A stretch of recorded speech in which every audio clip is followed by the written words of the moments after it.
The tall man, known to friends as Big Shaq, walked into the courtroom feeling out of place. His hands were sweaty and his heart was racing. The suit he borrowed from his cousin was too tight in the shoulders and too short at the wrists, making him look even bigger than his already impressive height.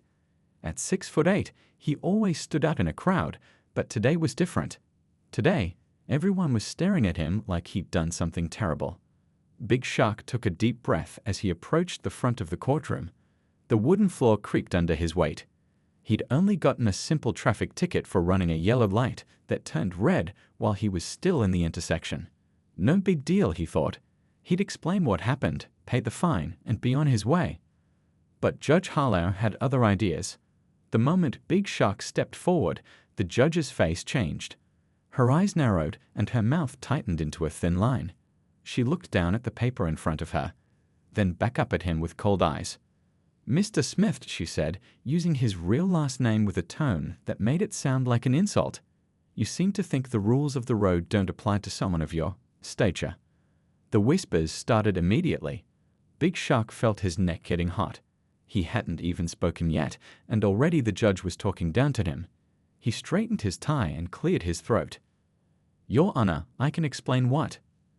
"I'm not interested in explanations." Judge Harlow cut him off, her voice sharp enough to make the court reporter flinch. "I'm interested in why you think you can speed through intersections and endanger the lives of law-abiding citizens." The courtroom fell completely silent.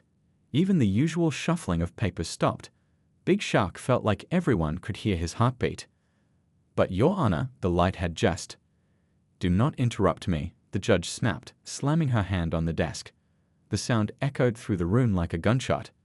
"Perhaps where you come from, traffic signals are just suggestions, but in my courtroom, we take these violations seriously." Big Shaq's confusion turned to embarrassment, then to anger. Where he came from? What was that supposed to mean? He'd grown up just 20 minutes from this courthouse. He'd never had so much as a parking ticket before this.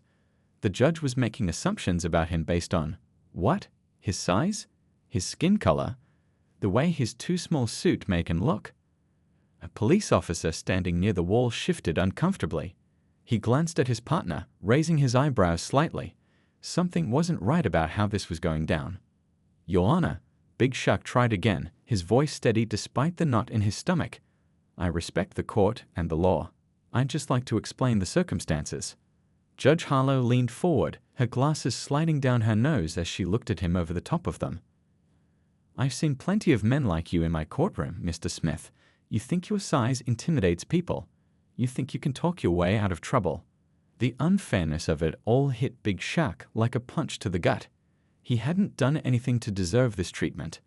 The people sitting in the roads behind him were starting to murmur now. An older woman shook her head slightly, clearly uncomfortable with what she was witnessing.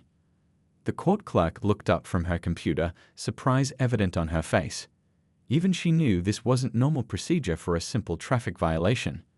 Big Shaq stood tall, his face a careful mask hiding the storm of emotions underneath. He had been taught his whole life to stay calm when faced with prejudice, to not give anyone the satisfaction of seeing him lose control. But something about this situation felt different. This wasn't just some random person on the street. This was a judge, someone with real power over his life. And she had no idea who he really was. The judge's eyes narrowed as she flipped through papers on her desk. Every few seconds, she would look up at Big Shaq, her gaze cutting through him like she was trying to see something that wasn't there. "Your record shows you drive a black SUV with tinted windows," Judge Harlow said, her voice dripping with disapproval. "Rather flashy for someone who claims to respect the law, wouldn't you say?" Big Shaq took a deep breath. The SUV was standard issue for his job, but he couldn't explain that yet. He tried again. "Your Honor, if I could just—" "I'm not finished," the judge cut him off sharply. "You were going 15 miles over the speed limit when you ran that light." This wasn't true. The ticket clearly stated he was going exactly the speed limit. Big Shaq could feel his ears getting hot. "Your Honor, with all due respect, that's not what the citation says." "I was." "Are you calling Officer Reynolds a liar?" Judge Harlow's voice rose, filling the courtroom. A few people in the gallery stirred uncomfortably. An older man in the back row leaned over to whisper something to his wife. "No, Your Honor. I'm just saying what's written on the ticket itself." The court clerk glanced down at her copy of the citation, then looked up with a confused expression. She slid a note across to the judge, who ignored it completely. "Mr. Smith, I've been sitting on this bench for 17 years, Judge Harlow said, taking off her glasses and pointing them at Big Shaq. "I've seen your type come through here countless times. Young men who think their fancy clothes and big cars make them important." Big Shaq looked down at his borrowed suit, the sleeves riding up his wrists, the pants an inch too short. There was nothing fancy about it. He'd worked hard his whole life to avoid fitting any stereotype, and yet here was this judge, putting him in a box he didn't belong in. A young law student sitting in the front row was scribbling frantically in her notebook. She looked troubled by what she was witnessing. The bailiff shifted his weight from one foot to the other, clearly uncomfortable. "Your Honor," Big Shaq said carefully, "I understand the seriousness of traffic violations. I'd just like to clarify the facts of what happened." "The facts?" Judge Harlow let out a short, humorless laugh. "The facts are that people like you think you're above the law. I see the gold watch, the expensive haircut." Big Shaq touched his $20 watch self-consciously. The haircut he'd gotten at his cousin's barbershop the day before had cost him $15, including tip. "You probably have quite the following on those social media sites," the judge continued, making air quotes with her fingers. "What do they call it? An influencer. Well, you won't be influencing anyone to break the law in my courtroom." The misunderstanding was so complete, so absolute, that Big Shaq almost wanted to laugh. He had exactly 43 followers on his personal social media account, which he hadn't updated in months. One of the police officers by the door checked his watch and frowned. This was taking far longer than a simple traffic case should. The officer caught Big Shaq's eye and gave him a small, apologetic shrug. "Your Honor," Big Shaq tried once more, his voice firm but respectful. "I believe there's been a mistake. I've never had a traffic violation before. I've never had any violation before." Judge Harlow smiled, but there was no warmth in it. "First time for everything, isn't there? And I suppose next you will tell me you're a model citizen. Perhaps even some kind of hero." The irony of her words hung in the air. The young law student had stopped writing and was now watching with wide eyes. Even the court reporter had paused, fingers hovering over her machine. Big Shaq stood up straighter, his full height impressive even in the high-ceilinged courtroom. Something in his demeanor changed subtly. The nervous man in the ill-fitting suit seemed to fade away, replaced by someone else, someone with purpose and authority. "Actually, Your Honor," he said quietly, "I am." A strange calm washed over Big Shaq. 20 minutes of being talked down to, of being misunderstood and judged, was enough. The packed courtroom seemed to hold its breath. Even the usual sounds, papers shuffling, people coughing, chairs creaking, had stopped. "Let the record show," Judge Harlow was saying, "that the defendant shows a complete lack of remorse for." "Your Honor," Big Shaq said, his voice firm enough to make the judge pause mid-sentence. Her eyebrows shot up in surprise. No one interrupted her, ever. "Excuse me," she said, her voice dangerously quiet. "I've tried to be respectful," Big Shaq continued. His borrowed suit felt tight across his shoulders as he straightened up to his full height. "I've tried to explain, but you haven't given me a fair chance to speak." The judge's face flushed red. "How dare you? One more word, and I'll hold you in contempt of court." The court clerk looked up from her computer with wide eyes. This was spiraling out of control fast. A simple traffic ticket case was turning into something else entirely. Big Shaq didn't raise his voice. He didn't need to. There was something in his tone that made everyone listen. "Your Honor, you've made many assumptions about me today. You assumed I'm someone who breaks laws regularly. You assumed I care about fancy cars and clothes. You assumed I'm some kind of troublemaker." The young law student in the front row was furiously writing notes now. This was either going to be the most interesting or the most disastrous court case she'd ever witnessed. Judge Harlow's hand hovered over her gavel, ready to slam it down. "Mr. Smith, you are walking a very thin line right now."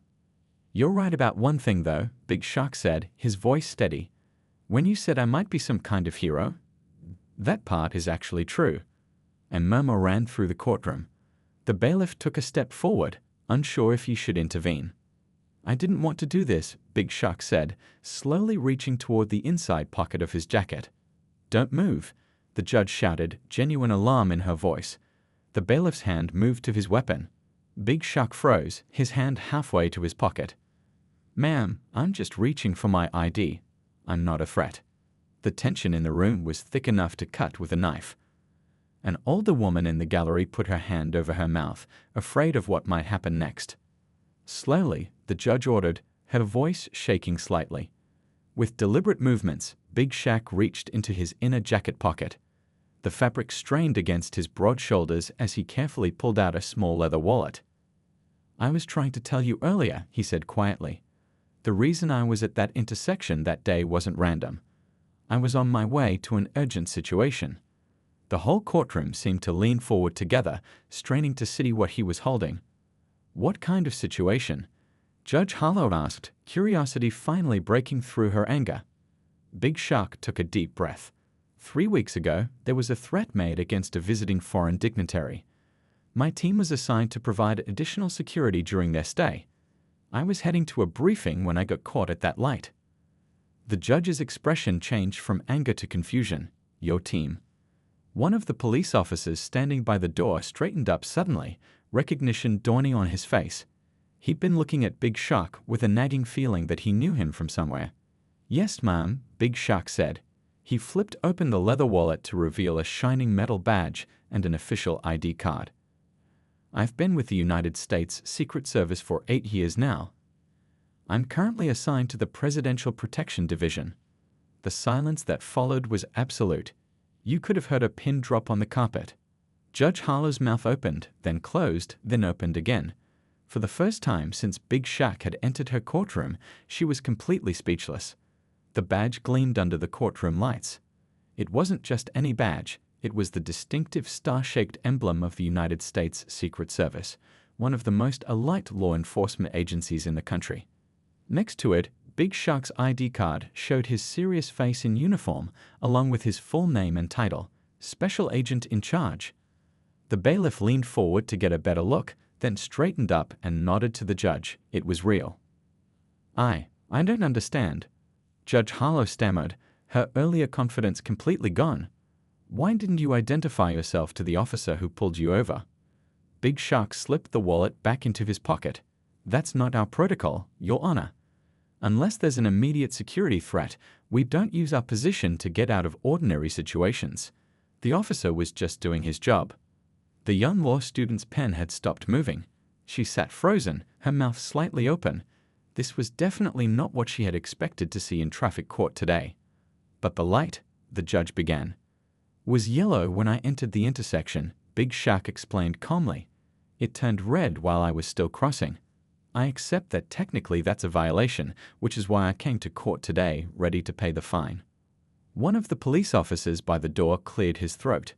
Your Honor, if I may. I was the responding officer on that call. He stepped forward, looking a bit embarrassed. The light had just changed when Agent Smith's vehicle entered the intersection. It was a borderline call at best. The judge's face had gone from red with anger to pale with shock. She shuffled through the papers on her desk, suddenly very interested in the actual details of the case. I see here that, yes, Officer Chen notes that it was, as you say, a borderline situation. She looked up at Big Shaq with new eyes. But why were you in such a hurry that day? Big Shaq glanced at his watch. The $20 watch the judge had mistaken for an expensive accessory. I received an alert about a potential security issue at a scheduled event. Nothing serious in the end, but we don't take chances in our line of work.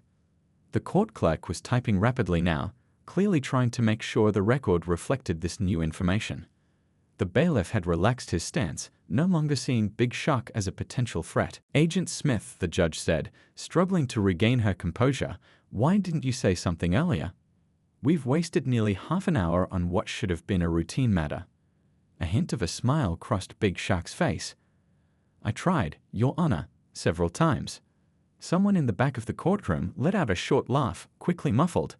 The judge's cheeks colored slightly. Well, she said, shuffling papers again, in light of this new information.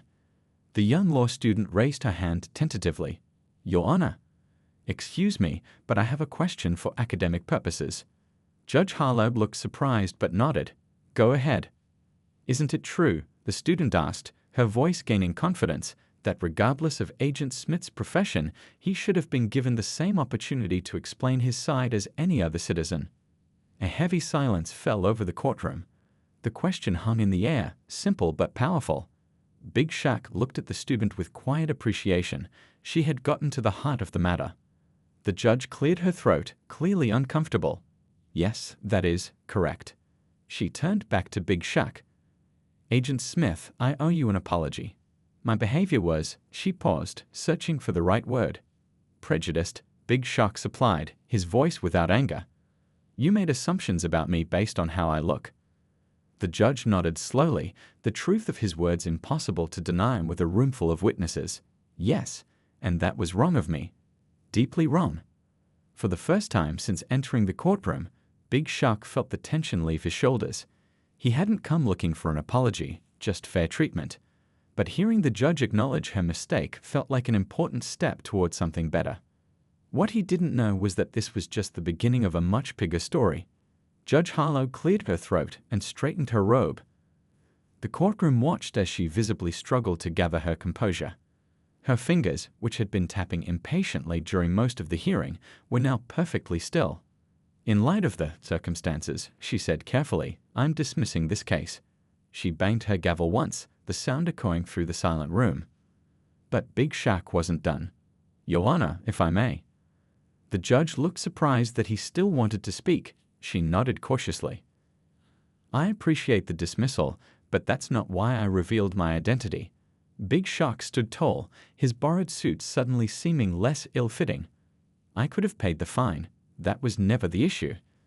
The court reporter's fingers hovered over her machine. This was unusual territory for everyone. Then what was the issue, Agent Smith? The judge asked, genuinely curious now. The issue was how quickly you decided who I was without giving me a chance to speak.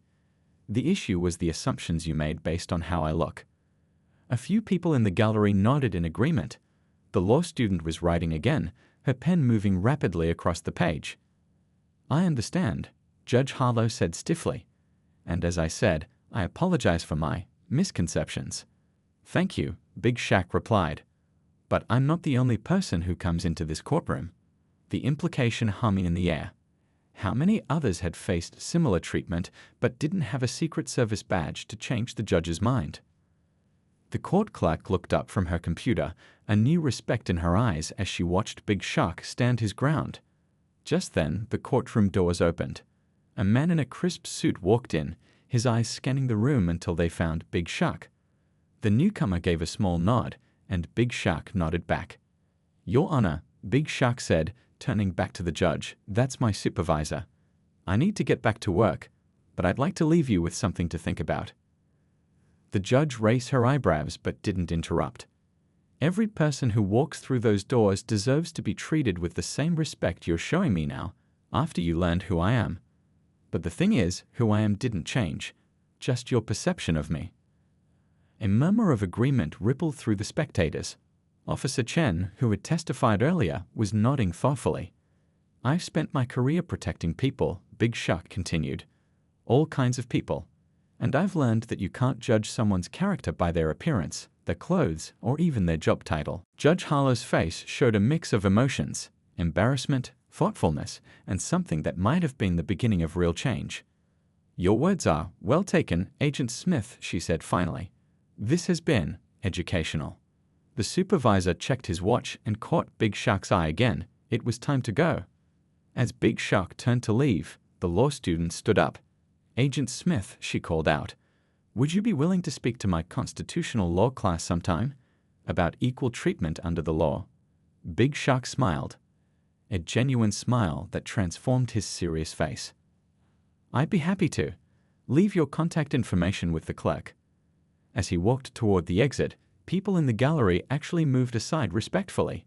Not because of his size, which had intimidated them earlier, but because of the quiet dignity he had shown in the face of unfair treatment. The supervisor held the door open. Everything okay, Agent? he asked quietly. Yeah, Big Shaq said. I think it might be, actually. What neither of them knew was that the law student had been recording the entire proceeding on her phone. She had permission.